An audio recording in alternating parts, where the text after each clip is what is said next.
Hello, welcome back to What Remains of Edith Finch. I'm J-Sillabub.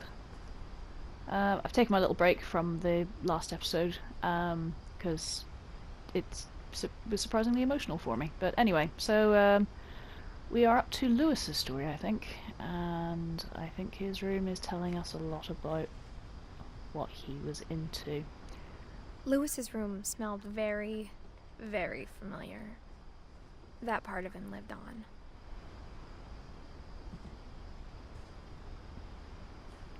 He smelled of weed, basically. Right, let's just...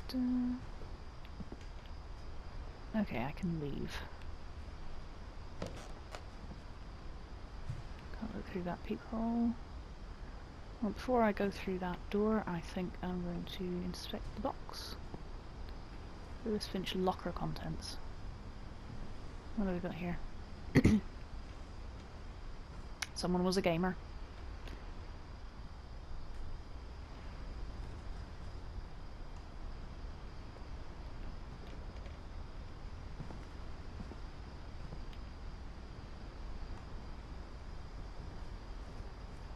Lewis and I spent a lot of time playing games together, but he was surprisingly bad at them. He died a lot. Sounds like me and my brother.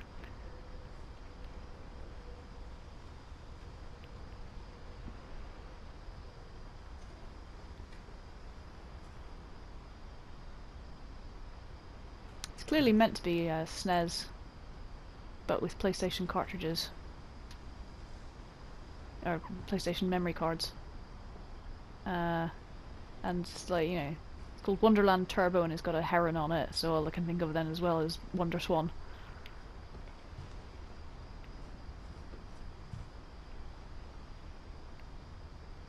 Oh, Indian flag. He was so proud of being Indian. I think for him, it was a way to be something other than just a Finch.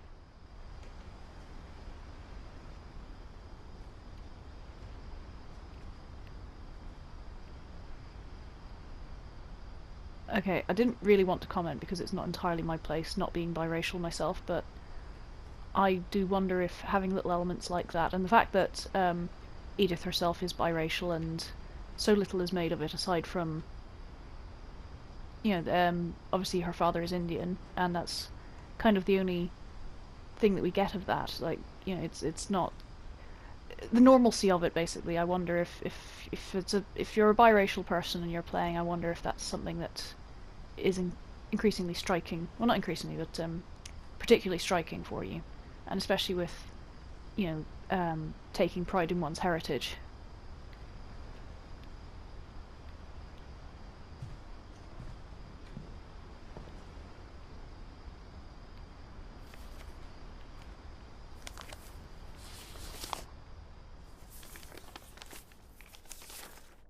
Dear Mrs. Finch, as Lewis's psychiatrist, I can understand your desire for an explanation. As I see it, the trouble began in January, shortly after we convinced your son to seek treatment for substance abuse. Newly sober, I believe Lewis first noticed the monotony of his daily life.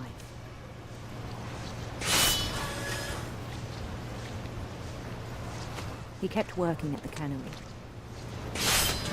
but he withdrew part of himself. In our sessions, I saw the same behavior. His mind began to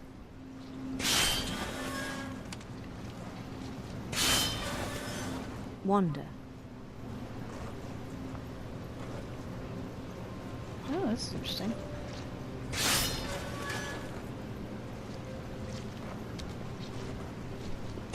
I asked him to describe it. He said he started small.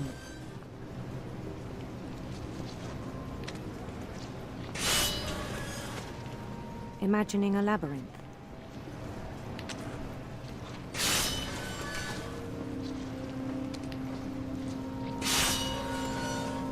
He'd feel his way about.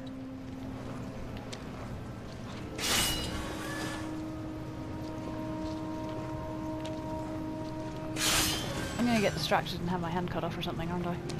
Then something moved. Bats.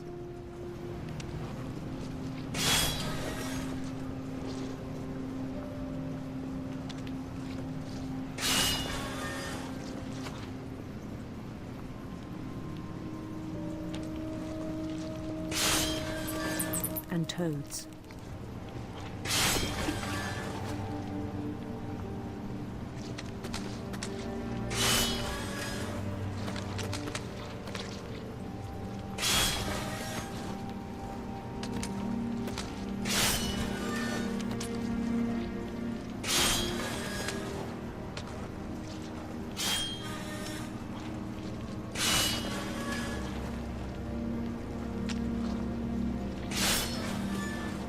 And things that have not names.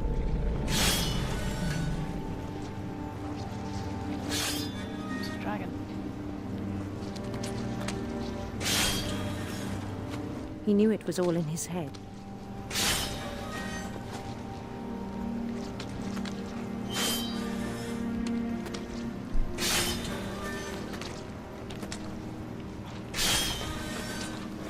But he took it very seriously.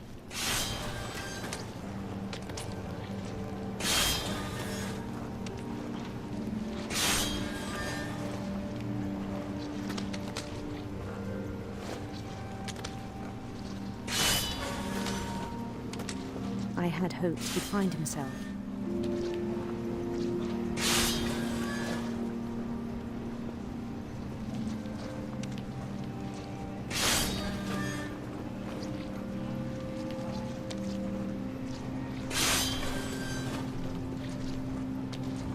But he found something more.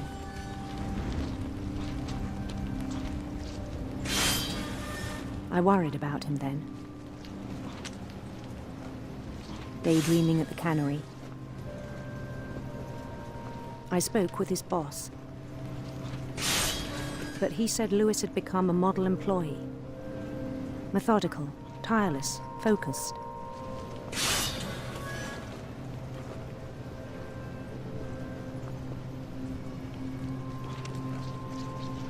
Like a whole new Lewis. So I let him go on.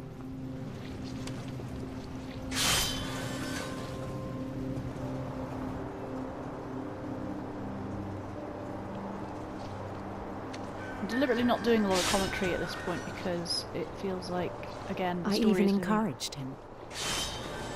through the voiceover, the story's going to tell itself. It seemed very promising at first.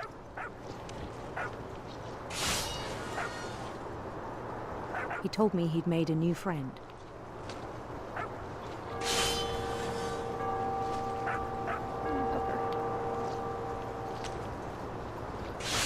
On the edge of a city he named Lewis Topia.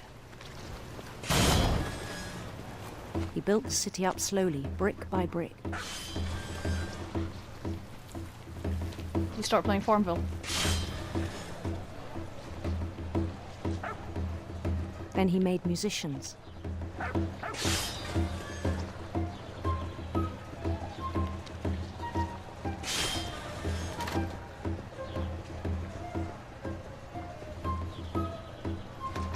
And songs for them to play.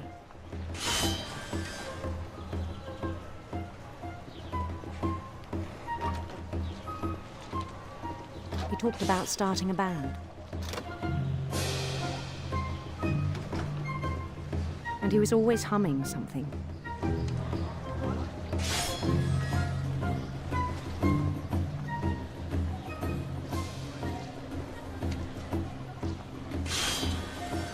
Every day his imagination grew stronger.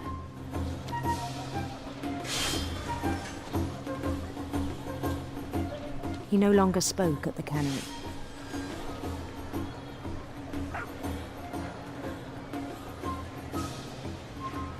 But his chopping was as reliable as ever. Then one day it struck him that all the cheering crowds, even the stones under his feet, were all in his imagination. So he could do whatever he wished.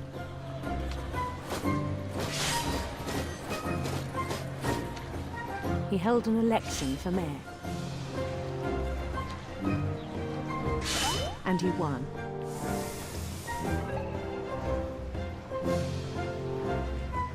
They begged him to stay, but his mind was already wandering.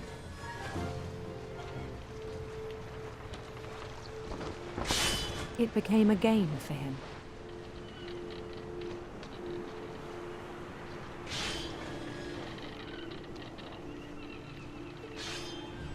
He'd conquer a city, then immediately push on. New Louisville.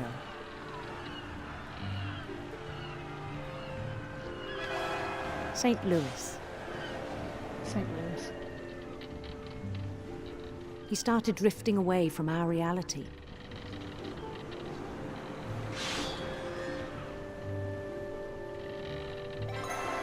Minneapolis, until one day he forgot to go home from the cannery.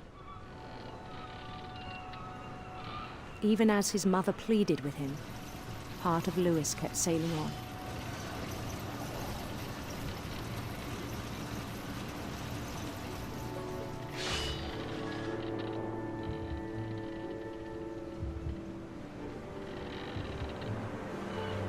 In Louisburg, he heard rumors of a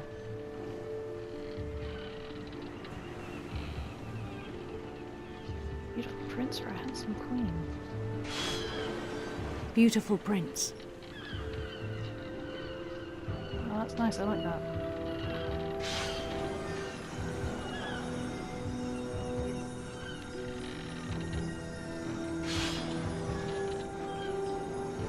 The prince was on his own quest for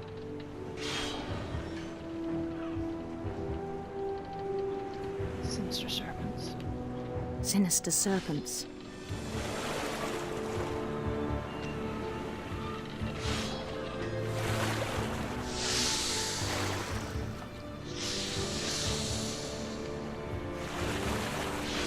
He followed the sound of his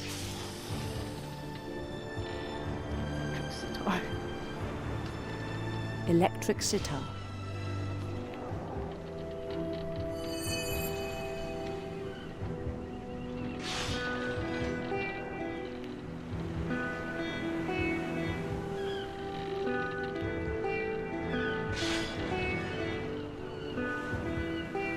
His chase led him to a golden palace east of the sun and west of the moon. Even then, his logic remained sound. He knew the world was all in his imagination.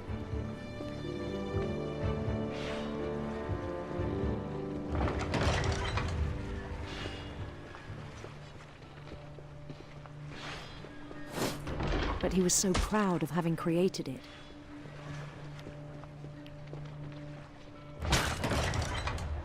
In his own eyes, he'd become something greater than a king.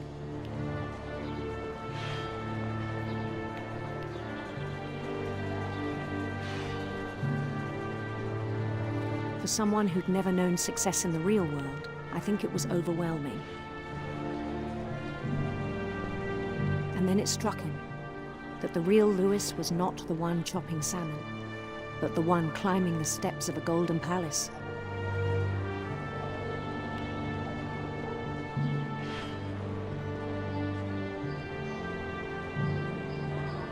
My imagination is as real as my body, he told me.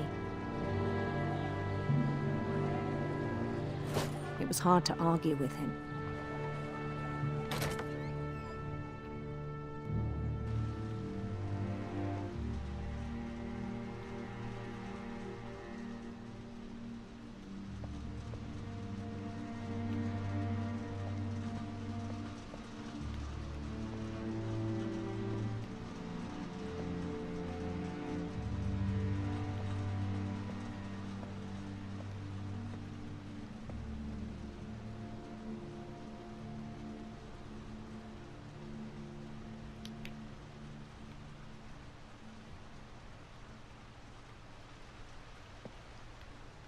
He began to forget the world we know.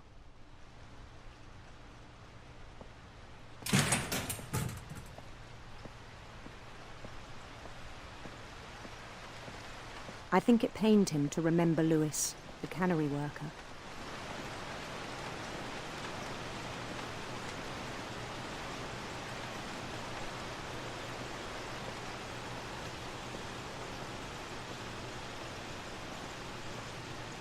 He began to despise the man with a royal contempt. Oh man.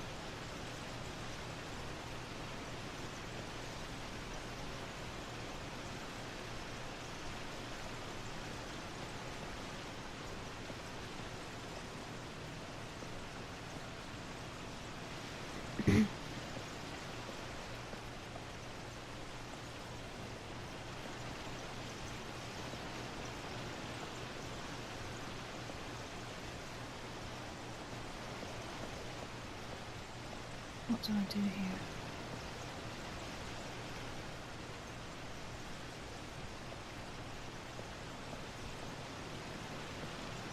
Up this slope, I guess. I still thought I could save him.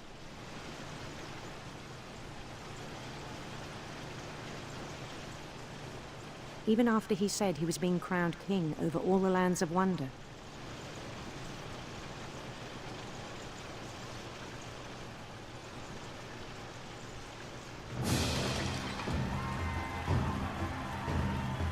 The palace would be packed with his companions.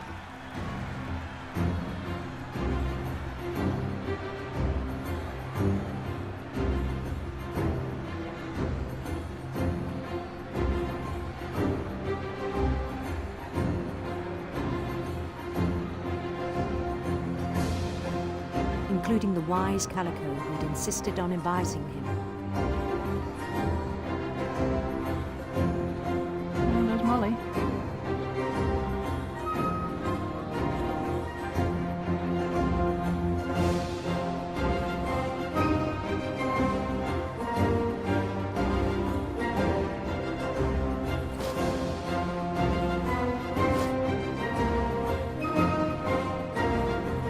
His prince waited, holding his crown.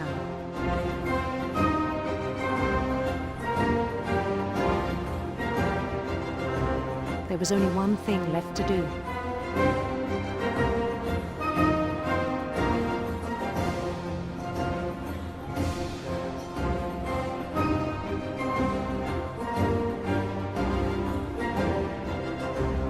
Bend down his head. That explains the crime sitting on his grave.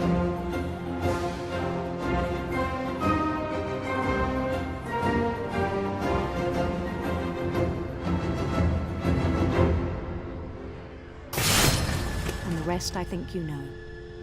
Mrs. Finch, your son was a kind man who will be missed by all of us who knew him.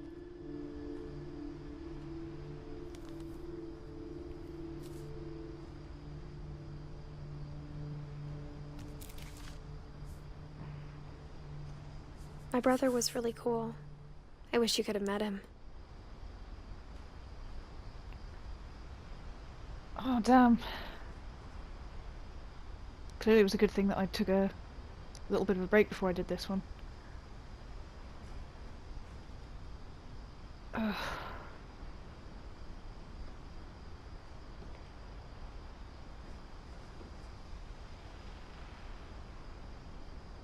I can't really find the words to describe this chapter at the moment.